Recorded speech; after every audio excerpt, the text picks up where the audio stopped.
Assalamualaikum warahmatullahi wabarakatuh. Saya Zeda Salim dengan ini memberikan surat terbuka kepada yang terhormat Bapak Kapolri, Bapak Kapolda Metro Jaya, dan juga Bapak Kapolres Metro Bekasi. Kepolisian, tenang-tenang, tutup telinga dan tutup mata. Video-video dirasa hanya untuk manusia yang berdosa dan jangan tidak mau terbuka. Dan sekiranya tidak cocok, skip saja, oke? Jangan lupa tekan. Dan ini juga ditekan. Oke, terima kasih. Assalamualaikum warahmatullahi wabarakatuh. Saya Zeda Salim dengan ini memberikan surat terbuka kepada yang terhormat Bapak Kapolri, Bapak Kapolda Metro Jaya, dan juga Bapak Kapolres Metro Bekasi. Kasus dugaan KDRT saya sudah berlangsung kurang lebih 1 tahun. Sudah 1 tahun. Namun hingga detik ini masih belum ada kejelasan status hukum penetapan tersangka. Dan suami saya, Oknum Habib ini, masih belum juga ditangkap. Saya telah mengalami banyak sekali kekerasan. Berdasarkan data dari Komnas Anti Kekerasan Terhadap Perempuan, saya telah mengalami banyak kekerasan, di antaranya kekerasan seksual, kekerasan psikis mental, kekerasan ekonomi, dan juga penelantaran. Saya mempertanyakan, di mana perlindungan hukum negara terhadap seorang wanita yang dinikahi secara agama?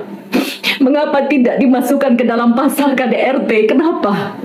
Jika memang yang dipermasalahkan oleh pihak kepolisian adalah legal standing atau pernikahan yang tercatat di negara, mengapa selama 1 tahun ini saya dipaksa bolak-balik melakukan visum psikolog forensik, psikiater forensik di Rumah Sakit Polri, yang itu sungguh sangat menguras energi, menyiksa mental saya. Berkali-kali saya harus membuka luka lama, saya harus menyiapkan bukti-bukti, saya harus menyiapkan banyak dokumen, saksi-saksi, dan itu tidak mudah. Psikis dan mental saya sudah babak belur, tapi saya harus dipaksa menjalani proses hukum yang sangat menyakitkan dan menyiksa mental saya. Lalu ujung-ujungnya, mengapa pihak kepolisian hanya mempermasalahkan legal standing saya? Di mana hukum negara dalam melindungi status? Di mana hukum negara dalam melindungi status seorang istri yang dinikahi secara sah, yang mendapatkan kekerasan bertubi-tubi dari suaminya? Bukankah Allah melindungi pernikahan yang sah secara agama? Bukankah Tuhan melindungi pernikahan siri? Mengapa negara tidak melindungi seorang istri yang mengalami kekerasan dari suaminya, di mana dia mendapatkan kekerasan berkali-kali dari suaminya? Mengapa laporan tidak bisa dilanjutkan, berpotensi besar tidak bisa dilanjutkan hanya karena pernikahan saya yang secara sah dalam agama atau siri, bukan pernikahan yang tercatat dalam negara? Motif kejahatan suami saya, Habib AJ, adalah menikahi siri banyak perempuan.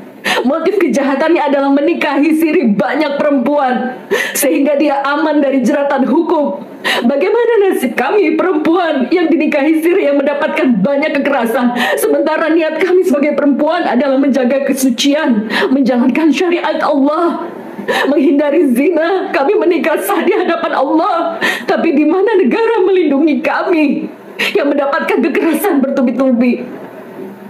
Bapak Kapolri yang terhormat, saya telah mengalami banyak kekerasan secara berulang-ulang.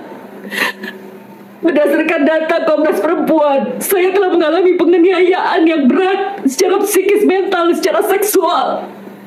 Saya memohon keadilan karena suami saya menggunakan identitas agama dengan mengaku-ngaku seorang Habib yang merasa dirinya mulia dan suci, lalu dia bisa menindas harkat martabat perempuan sesukanya. Banyak perempuan, hampir 2 lusin perempuan mengadu pada saya, dan semua bukti chat-chat pengaduan perempuan, puluhan perempuan tersebut sudah saya serahkan ke penyidik, di mana mereka juga mengalami pelecehan oleh suami saya, Oknum Habib AJ. Saya memohon keadilan kepada Bapak Kepolisian, mohon memberikan keadilan agar tidak ada lagi perempuan pribumi atau perempuan Indonesia yang ditindas oleh lelaki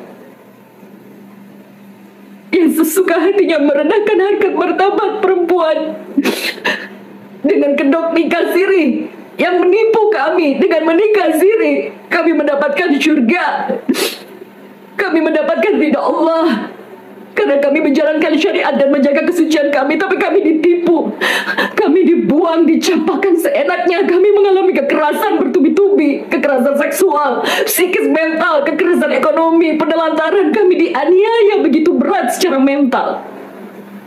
Dan secara fisik kami mengalami sakit yang berat, kami mengalami penyakit yang berat.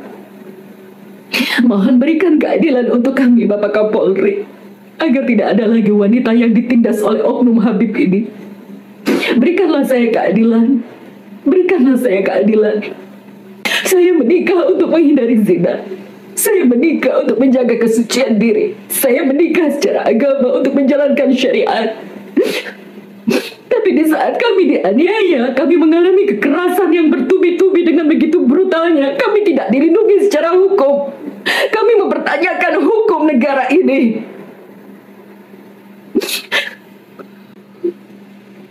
Kepada Bapak Kapolri dan Komnas Anti Kekerasan Terhadap Perempuan, tolong jangan biarkan saya menghadapi semua ini sendirian. Mental saya sudah babak belur. Mental saya sudah babak belur.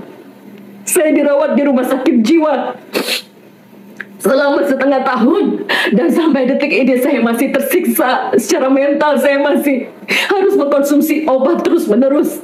Jika seandainya saya dipukul, ditonjok, mungkin 2 hari 3 hari sakit saya sembuh, tapi penyakit psikis belum sembuh sampai detik ini. Saya tidak bisa hidup dengan normal. Saya cacat secara mental. Saya tidak bisa bernafas dengan tenang. Saya tidak bisa tidur dengan tenang. Saya harus terus mengkonsumsi obat. Dan itu biayanya tidak murah, sangat mahal. Dan itu menyakitkan dan sangat menyiksa mental saya. Setiap hari saya tidak bisa hidup dengan normal jika saya tidak mengkonsumsi obat-obatan dari psikiater akibat banyak sekali kekerasan yang saya alami dari suami saya, oknum Habib AJ. Bapak Kepolisian yang terhormat, berikanlah keadilan untuk saya. Saya memohon semoga Allah merahmati Anda semua yang memiliki jabatan dan kekuasaan. Semoga Allah membukakan hati Anda semua untuk memberikan keadilan pada wanita yang lemah ini. Assalamualaikum. Bagi saya, bagi kami dari tim pengurus pusat Gerakan Mengawal Supervisi Hukum sangat tidak mengapresiasi kinerja dari pihak kepolisian. Kami, saya pribadi, Haji Muhammad Ismail SAMH, sebagai Ketua Umum dari DPP GPSA, Gerakan Pengawal Supervisi Hukum, dan sebelah saya, Saudara Mustaris Tanjung SAMH, sebagai Wakil Ketua Umum GPSA, dan sebelah saya, Wakil Sekretaris DPP GPSA, Saudara Ferry Insan, melalui kesempatan ini mengkritisi apa yang sedang terjadi dan apa yang dialami oleh Saudara Jeda Salim. Kasus ini yang dilaporkan oleh seorang presenter di sebuah media televisi Indonesia, Saudara Jeda Salim, sesuai dengan laporan polisi nomor STTP LP B/2072 7/2023 SPKT dari Polres Metro Bekasi, Polda Metro Jaya, tertanggal 24 Juli 2023 atau setahun yang lalu, sampai saat ini perkaranya tidak pernah terselesaikan. Saudara Jeda Salim selama ini dengan melakukan laporan ke pihak Polres Metro Bekasi malah merasa lebih tersiksa lagi, lebih mengulang-ulang kezaliman yang dilakukan oleh mantan suaminya yang menikah siri, Habib AJ, itu terulang terus. Saya ingatkan dari pihak Polres Bekasi untuk segera menindaklanjuti kasus hukum maupun kasus-kasus yang tengah dialami oleh Saudara Jeda Salim.